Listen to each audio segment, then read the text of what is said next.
this session of applied thermodynamics. So we were discussing the second law of thermodynamics in the previous lecture.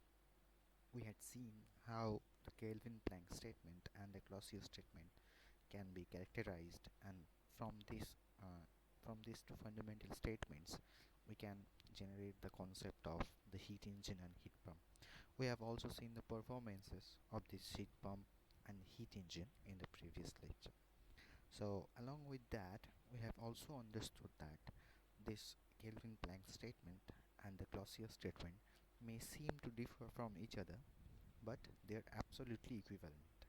So along with all these discussions, we had a very fundamental discussion regarding the natural processes.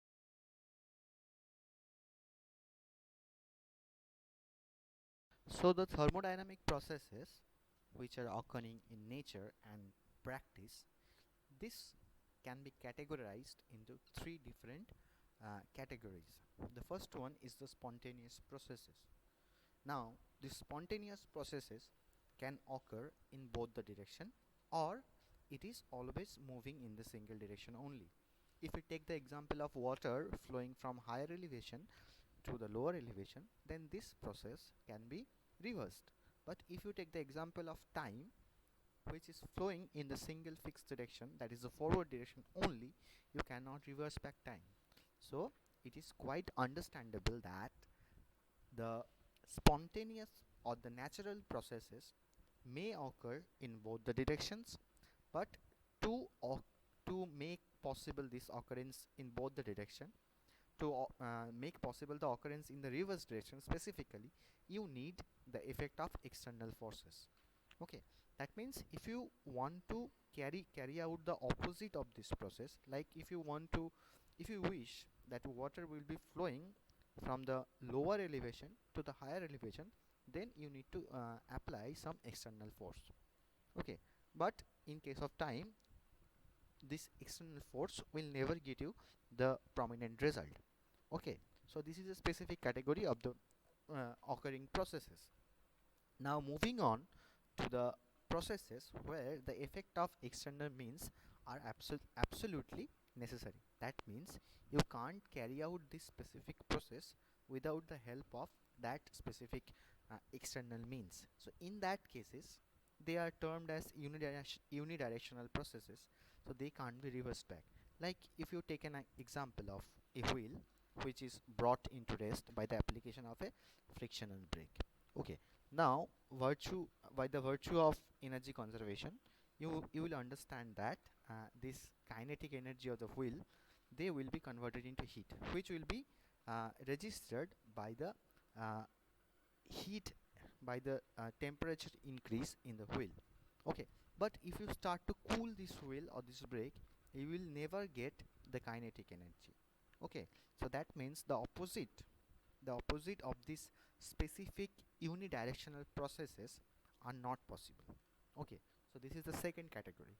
Let us move on to the third one, where the processes can be carried out in both the directions, like heating a certain object and then cooling it. Okay, so we have taken the examples of heat engine and heat pump. So heat engine and heat pump are the examples where the process is being carried out in the both the directions. Like a heat engine takes heat from a high temperature source and it rejects heat to the low temperature sink, whereas the heat pump takes heat from the low temperature sink but it rejects the heat to the high temperature source. In case of heat engine produces work, whereas heat pump requires work. Okay, so these are the two opposite things. Now I have told you in the previous lecture that all these processes involve a certain unidirectional or a directional constraint. Okay, so there is always a directional constraint involved in all of the thermodynamic processes. This is what second law of thermodynamics tells us. Now it is easy to understand for the spontaneous processes, or the spontaneous processes which can be reversed back, and for those processes where the unidirectional principle is working. But what happens in cases of the processes where it can be carried out in both the possible directions? So in those cases where the process is being carried out in both the directions, it becomes really complicated to understand the directional constant involved in it. So let me just clear it. Now, I have told you in the previous lecture that all these processes are called as irreversible. Now,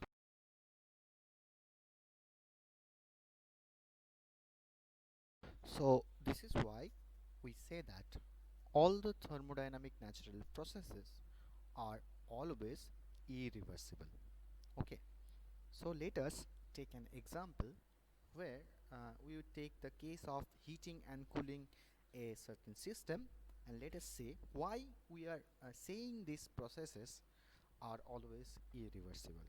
So I will just draw the figure and then we shall explain it. So let us take an example here. So this is your system A. Now this specific system uh, had a temperature of TA. Now we have considered this TA as 10 degrees Celsius. Now we want to heat up this system so that the temperature of the system changes to TB, which is mentioned as 70 degrees Celsius. Now how do we heat up a system? How do we increase the temperature of a system? We place a source of heat, a source of thermal energy in connection with the system, so that heat can pass through this diathermic wall and the system changes its temperature. So you can see that since the temperature of the system has been changed, I have mentioned this system B. Either words, you can consider the same system. Okay, so it doesn't mean the different system here, it is the same system, but since the temperature has been changed because of the heat transfer, I have considered two different systems here. So now you want to cool it back.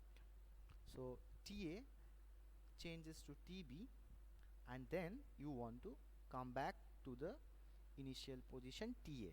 This is what a reversible process would mean, coming back to the initial position. So when we are trying to make this possible, we observe that we observe that this process can be carried out again by the help of a sink, which will be placed near this system, and by the virtue of heat transfer through this diathermic wall, heat will come from the system B, which had a temperature TB or 70 degrees Celsius, to this diathermic wall. So now this system obviously, after this heat transfer, this TB will come back to TA.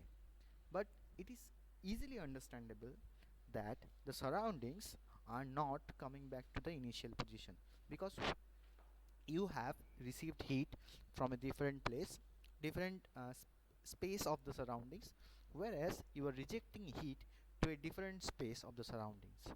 Now what can you do? Your specific objective is to make the process reversible. That means both the system and the surroundings needs to come back to its original position. Now your first objective was to take the system to its initial position. That has been accomplished. Now you need to transfer the heat, this heat. Okay, so you need to transfer the heat from the sink to the source, so that the surroundings can come back to its original position. Now here you can understand this sink will obviously have low temperature than the source. Okay, this is quite understandable. This sink will obviously have low temperature, so let us write this: T sink will be obviously less than T source. It is quite evident and easy to understand. Okay, so since this T sink has low temperature compared to T source, how you can transfer this heat from this low temperature to this high temperature? you need to use a heat pump. uh, so until and unless you don't use a heat pump, you cannot do this, you cannot accomplish this process. So whenever you will be using a heat pump, then what will happen?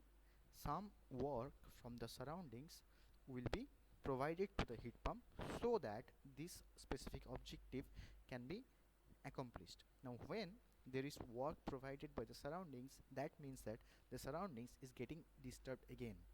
So whatever you do, however you try, you cannot make the system go back to its initial position. The surroundings always gets permanently disturbed. So this is why we say that there is no such process which can be called as reversible. All the natural processes would be irreversible always.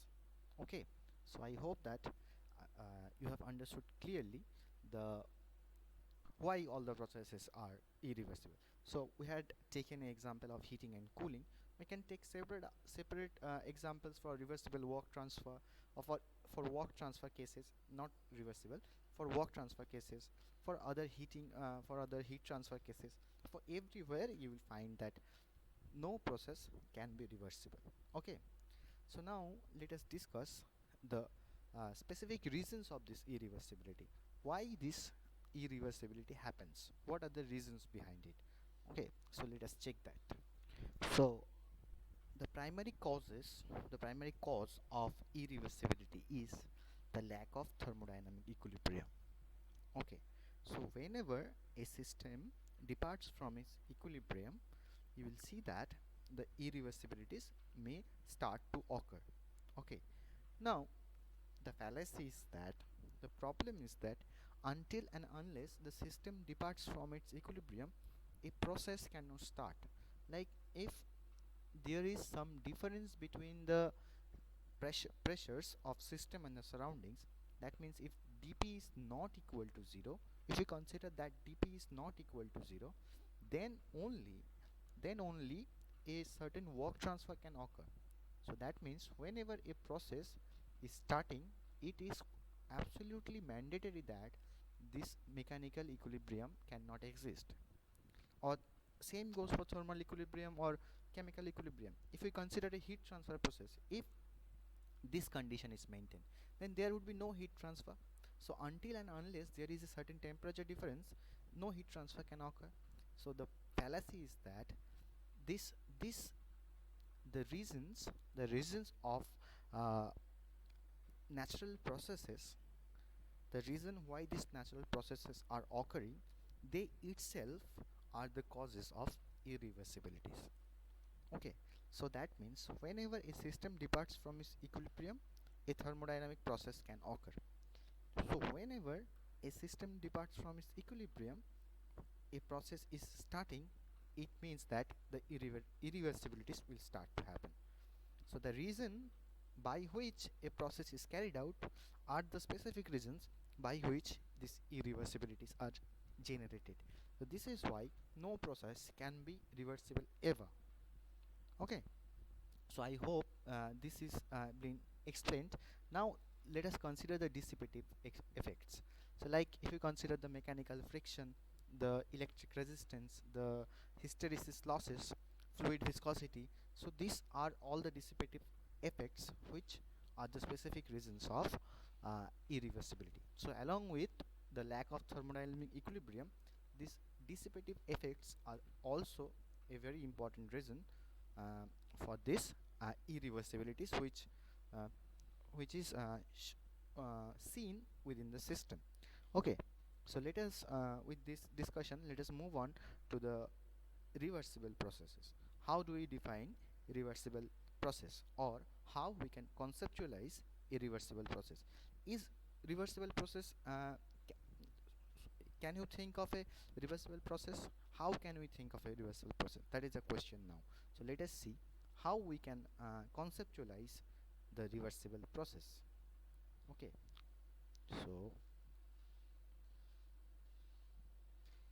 so as we have discussed earlier, that we can conceptualize reversible process in such a way so that both the systems and the surroundings will come back to its initial position. That means both the system and the surroundings will be restored to its initial position. So when this certain objective is fulfilled, then only we can say the process is reversible.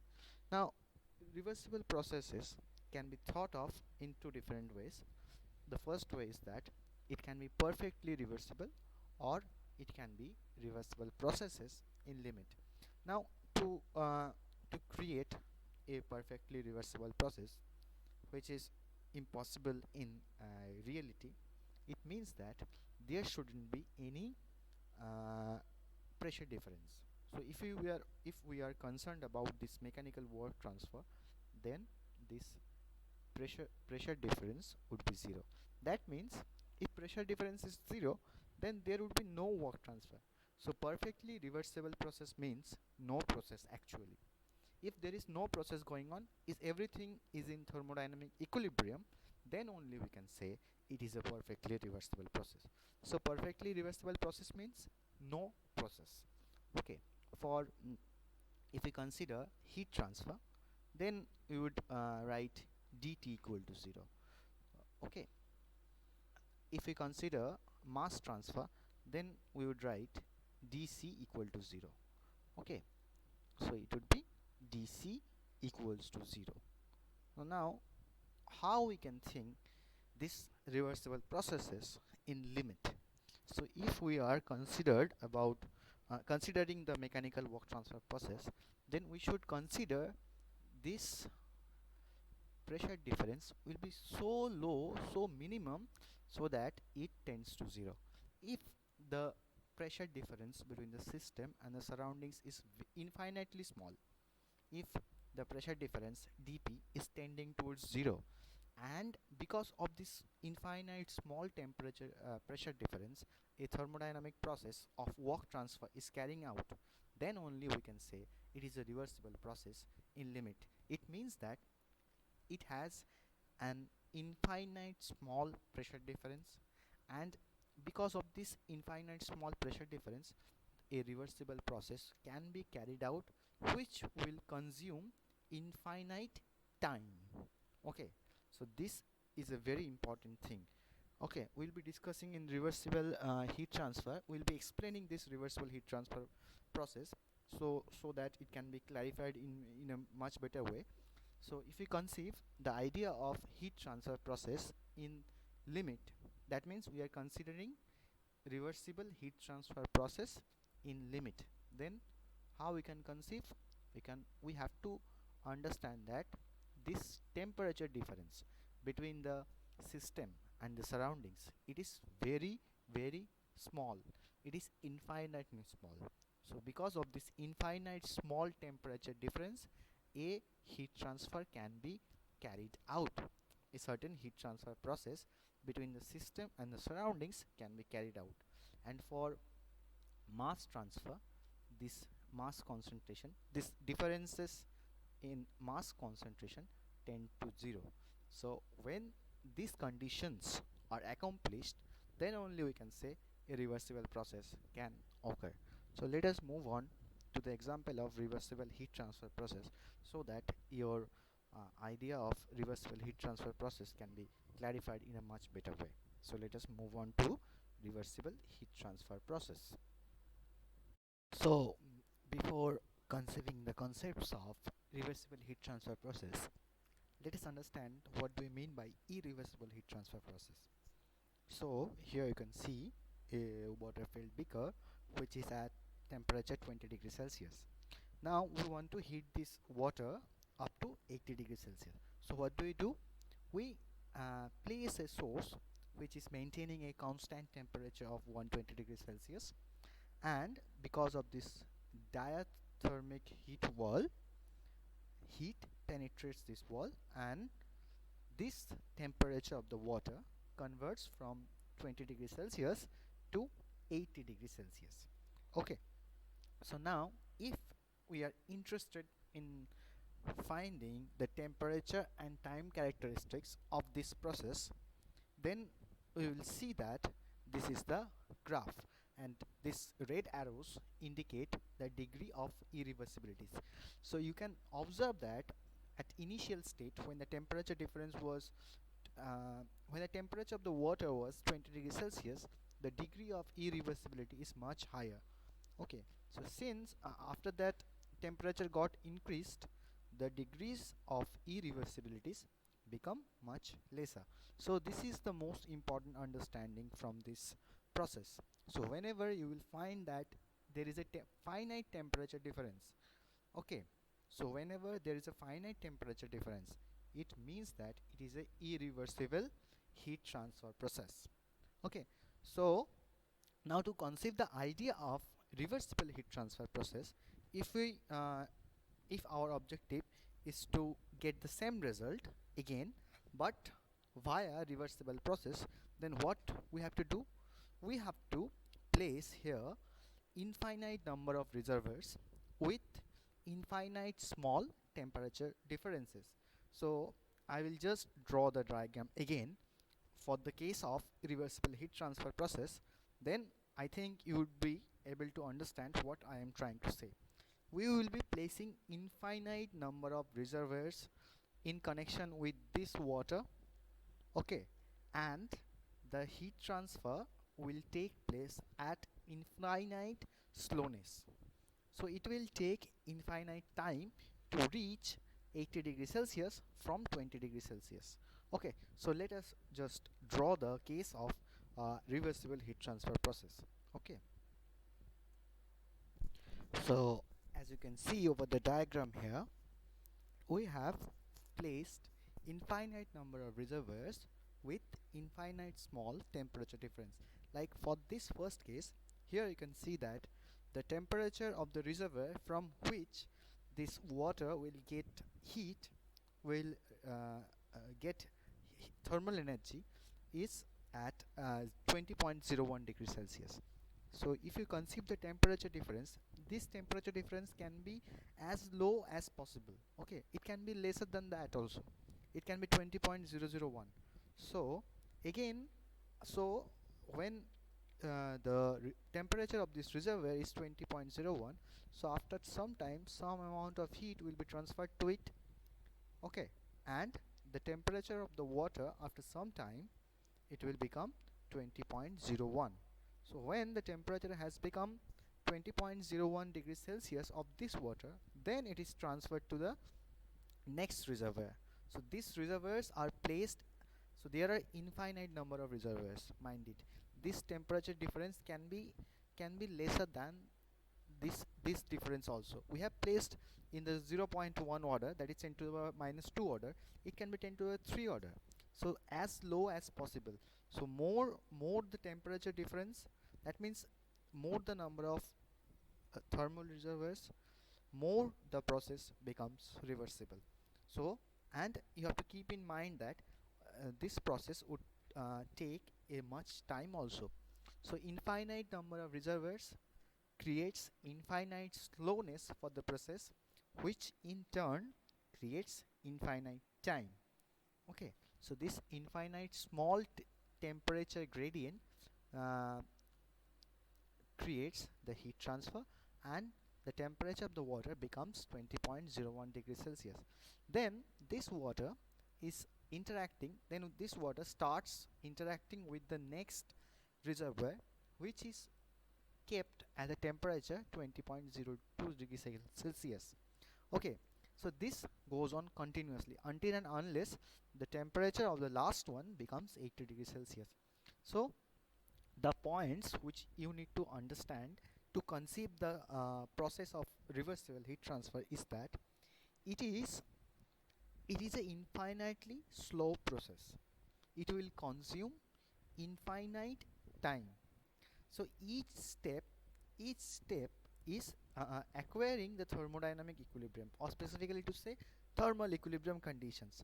So when both of them are acquiring the thermal equilibrium conditions, then this process moves on to the next level.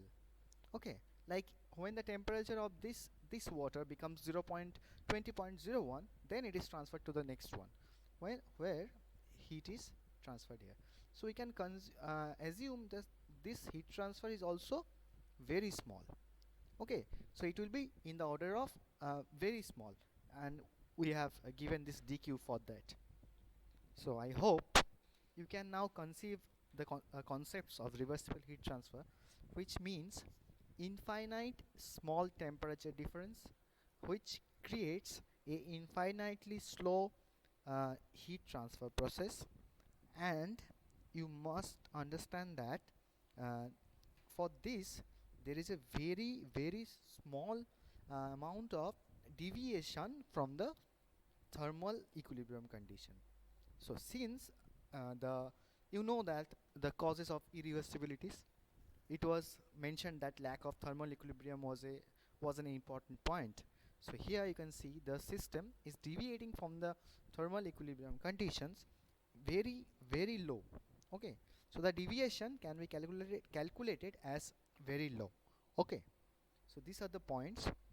So I would like to say it once again. So here there are infinite number of reservoirs. Infinite slow heat transfer takes place because of the infinite small temperature gradient, and during this process you will observe infinite small departure from the equilibrium condition, which necessarily makes this process reversible. Now if this temperature gradient if the temperature gradient is made much smaller compared to this, then the process would become much more reversible. Okay, so less the temperature gradient, higher the process of reversible, or higher the reversibility of a process. So with that I would like to end this reversible heat transfer process here. So let us see what is store. Let us see the next topic. Let us discuss that. Now we will be discussing a very important corollary of the second law of thermodynamics, which is referred as Carnot Theorem. Okay, so let us see that. So let us discuss Carnot's theorem. So as you can see, it is written over the screen. No heat engine can be more efficient than a reversible engine operating between the same temperature limits, which is the temperature of heat addition and the temperature of heat rejection. So this is the first one, and the second one is that all the reversible engines operating between the same temperature limits will have same efficiencies. So what is written over here? Reversible engines which is operating between a certain temperature difference will have the maximum efficiency compared to any of the irreversible engine which is working between the same temperature limits. So your temperature limits are fixed.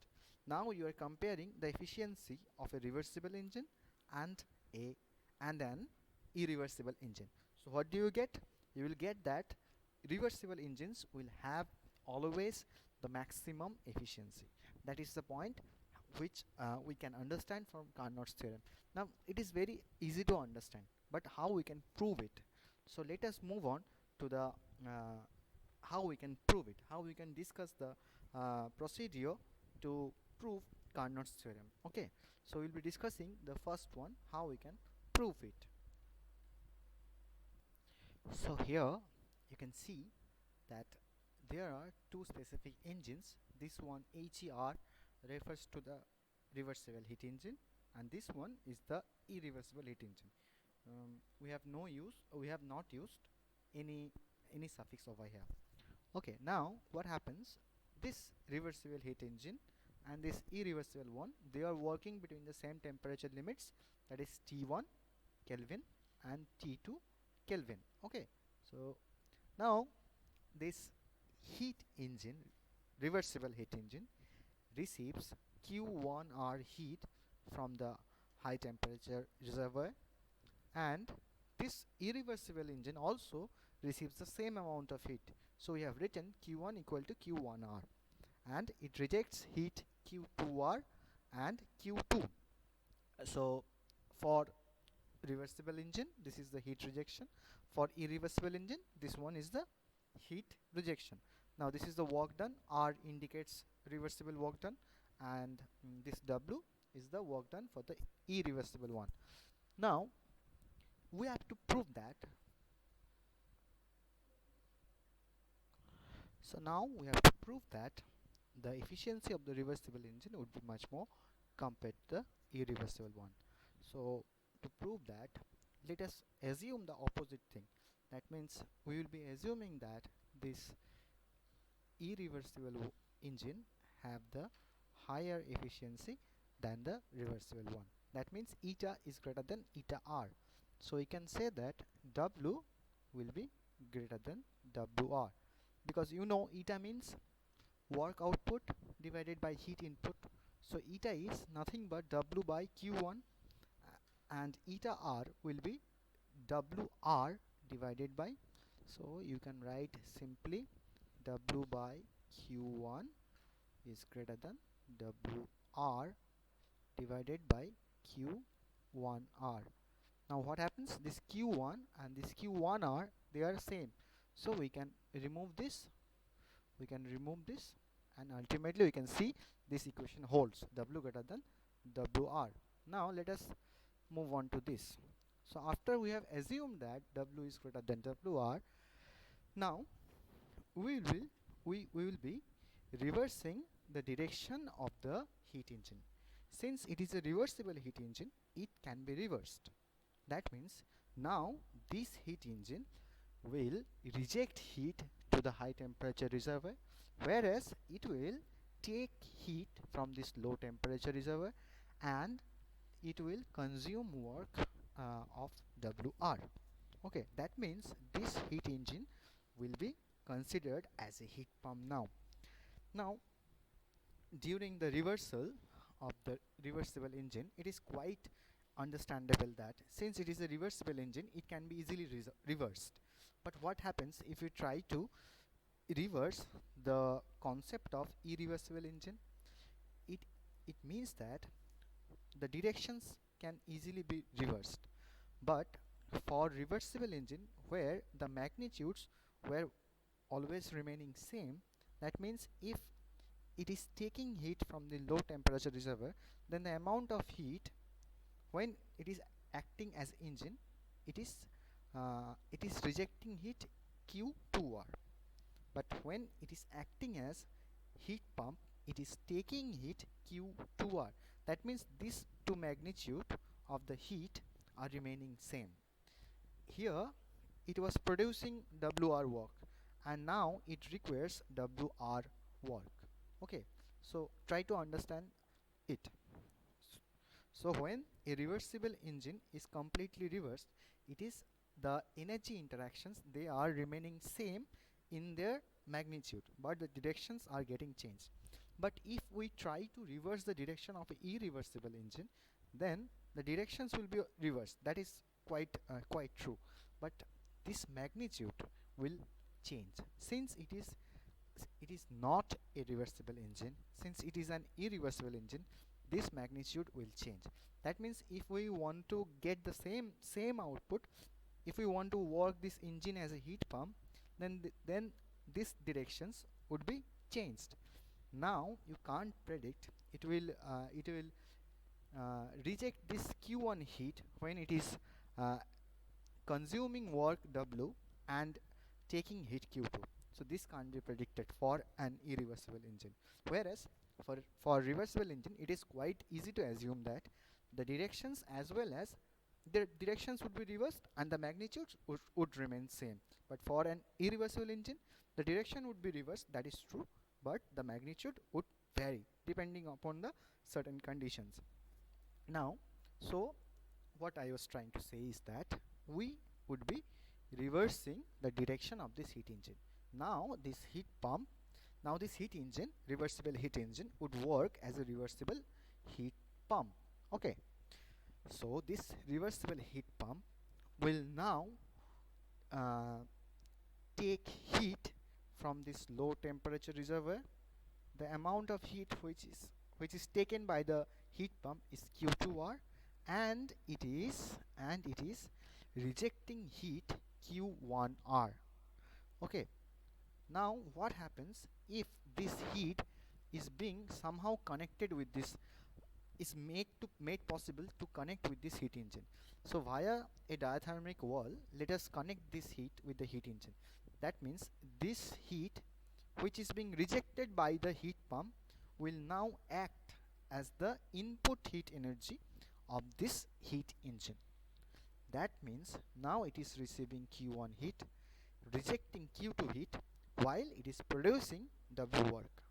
Okay, so is it I think you have understood it. This heat pump is rejecting this Q1R heat. This heat is being rejected. Now what do? We place a thermal diathermic wall so that this heat can act as the source energy or the input energy for this heat engine. Okay, so this energy rejected by the heat pump is now acting as the source or the input energy of this heat engine. So this heat engine starts to work and it is rejecting heat Q2 while it is producing work of W. And if you concentrate, you will understand this heat pump needs WR amount of work to perform. Okay, so since we have assumed that is this W is greater than WR, then what we can write? This W is greater than, I'm very sorry, let me rewrite it once. So we have already assumed W greater than WR. So we can write W minus WR would be greater than 0, right? So that means this heat engine is continuously giving an work output of W minus WR. Okay, and you can see this heat engine is only interacting with this sink. It is not interacting with the source. So this heat engine is now producing a continuous work of W minus WR while it is only interacting with the single fixed bodies. Okay, that means it is a violation of the Kelvin Planck statement. So it is producing work of W minus WR in each cycle continuously, and it is only interacting with the single fixed temperature bodies, that is the sink. It is not interacting with the source. So this is a violation of the Kelvin Planck statement. So this assumption of eta greater than eta R can't be true. So let us just clear all of these things. Okay, let's just not clear this. It can be required, this diagram can be required later period. So the assumption, this can't be true. That means either it can be eta equal to eta R, or this eta R should be greater than eta.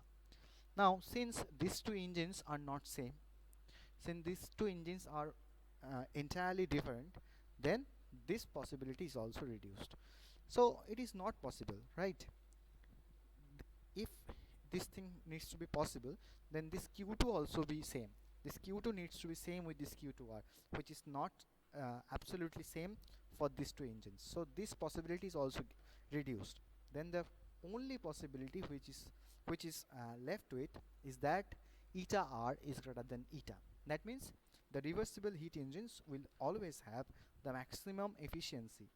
Okay, so if you take a series of irreversible engines and you find the maximum of them, then you start to compare with it with the reversible engine, then you will understand that, you will find that this eta R would be always greater than eta.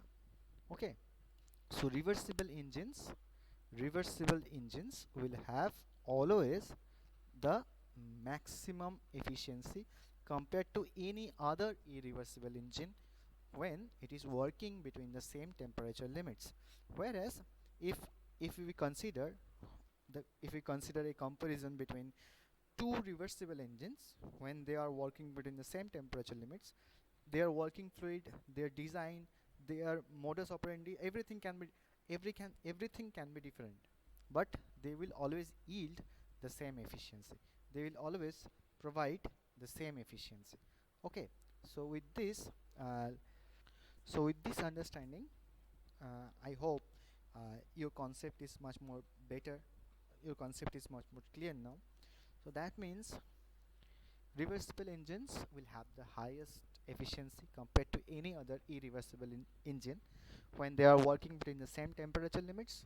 Whereas if you compare two different reversible engines within the same temperature limits, then they will yield always the same efficiency or the same work output.